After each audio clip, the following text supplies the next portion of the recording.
कंचन के बेटे ऋषि की शादी कहीं नहीं हो रही थी। एक तो ऋषि मोटा, ऊपर से कमाई भी कोई खास नहीं। लेकिन कंचन को तो शौक था मॉडर्न बहू लाने का, और उसे एक दिन ऐसी लड़की मिल भी जाती है। हमें तो आपका ऋषि बहुत पसंद है, लेकिन मैं आपको साफ साफ बता देती हूँ, मेरी बेटी के शौक थोड़े से अलग है बहन जी। अरे बहन, हमें सब पसंद है। आपकी प्रियंका जैसी लड़की की तलाश मुझे कब से थी। जींस पहनकर अंग्रेजी में गिटर पिटर बोला करे। अरे बहन, जरा सुन तो लो, मेरी बेटी के शौक क्या क्या है। अरे नहीं नहीं बहन, बस लड़की को देख लिया तो सब कुछ देख लिया। आप ना शादी की तैयारी करो, और वो जरा सामान की लिस्ट भी दी है ना मैंने। हाँ बहन जी, सारा सामान शादी से एक दिन पहले ही आपके दरवाजे आ जाएगा। मजा आ गया, मजा आ गया। अब तो बस आप शादी की तैयारी करो। प्रियंका के माता पिता के जाने के बाद कंचन का पति उससे कहता है, अरे भाग्यवान, तुम तो कुछ ज्यादा ही जल्दी दिखा रही थी शादी की। अरे बोलने तो देती, लड़की की माँ क्या बोलना चाह रही थी। अरे आप चुप रहिए जी, कुछ पता भी है आपको, बस मुफ्त में बोले जा रहे हैं। मेरी दोस्त शशि की बहू देखी, लंबी पतली और पढ़ी लिखी, हजारों में कमाई और संस्कारी भी। अरे पर जब वो मेरी बहू देखेगी तो जल भुन जाएगी। लेकिन तुम तो शादी ऋषि के लिए कर रही हो ना, या शशि के लिए? तुम्हारा लड़का कुछ कमाता भी नहीं है, और शरीर भी भगवान की दुआ से फूलता ही जा रहा है। फिर बोले आप हैं? फिर बोले आप? मैंने कहा ना, प्रियंका जैसी जींस पहनकर अंग्रेजी झाड़ने वाली बहू किस्मत वालों को ही मिलती है। चुप रहिए आप। पति के लाख कहने पर भी कंचन ऋषि की शादी प्रियंका से करवा देती है। लेकिन प्रियंका जैसे ही घर में आती है, वैसे ही जोर जोर से चिल्लाकर नाचने लगती है। आज मेरे यार की शादी है, आज मेरे यार की शादी है, अरे नाचो मान नाचो।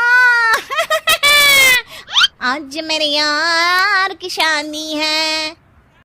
कंचन, उसका पति और ऋषि ये देखकर हैरान रह जाते हैं। लग रहा है बहू को शादी की बड़ी खुशी है। हाँ हाँ, बहू क्यों नहीं, हम भी नाचेंगे। अरे नाचो नाचो जी, मुंह क्या देख रहे हो, चलो चलो नाचो, बहू कह रही है। कंचन ये कहकर प्रियंका के साथ नाचने लगती है। ऋषि और उसके पिता वहां से चले जाते हैं। अगले दिन कंचन अपनी सहेलियों को प्रियंका से मिलवाने के लिए घर बुलाती है, जहाँ शशि भी आती है। अरे शशि, कैसी हो?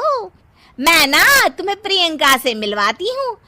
अरे सच में बहुत ही एडवांस सोच की लड़की है, कितने मॉडर्न ख्यालात है उसके, पता है तुम्हें? अरे हाँ कंचन, जरूर। बच्चों की शादी अच्छी ही होनी चाहिए, और वैसे भी तुझे तो शुरू से ही ऊंचे ख्याल की बहू चाहिए थी। तभी कंचन की सहेली कहती है, अरे कंचन, बुलाओ ना प्रियंका को, हम भी मिल ले। अरे बहू प्रियंका, जरा बाहर तो आना। कई बार आवाज देने के बाद भी प्रियंका बाहर नहीं आती है, तो कंचन को बुरा लग जाता है। वो उसे लेकर बाहर आती है, लेकिन ये क्या, प्रियंका लड़खड़ाती हुई बाहर आती है और उसके हाथ में शराब की बोतल होती है। हालांकि शराब पीना स्वास्थ्य के लिए हानिकारक होता है और ये हमारी किडनी के लिए बहुत ही खतरनाक है, लेकिन कंचन की बहू प्रियंका पूरे नशे में होती है। अरे इतने सारे लोग। ये कहकर वो शशि के पास जाती है। आंटी जी, पत्ते खेलेंगी, पत्ते। अरे दूर हो, दूर हो, तुम्हारे मुंह से तो शराब की बदबू आ रही है। अरे कंचन, माना तुम्हें मॉडर्न बहू चाहिए, लेकिन आधुनिकता का मतलब ये तो नहीं ना। बुरा ना मानना कंचन, तुम्हें पता था कि तुम्हारे बेटे की कमाई और शरीर दोनों ही ठीक नहीं है, तो तुम्हें उसी हिसाब की लड़की से शादी करवानी चाहिए थी। ऐसा कहकर सभी औरतें वहां से चली जाती है। तभी प्रियंका की माँ कंचन के घर आती है। अरे बहन जी, बड़ी बड़ी चालाक निकली आप तो। बिना बताए अपनी पियक्कड़ बेटी मेरे लायक बेटे के गले में बांध दी। आय हाय, बड़ी आई बिना बताए। उस दिन जब मैं ये बात बता रही थी तो तुम तो सुनने को भी तैयार नहीं थी। अब भुगतो तुम। ये कहकर वो वहां से वापस चली जाती है। सबके जाने के बाद कंचन अपना सर पकड़ लेती है। हाय रे, आधुनिकता की अंधी दौड़ में मैं अपनी संस्कृति ही भूल बैठी थी। अब तो राम ही बचाए मुझे।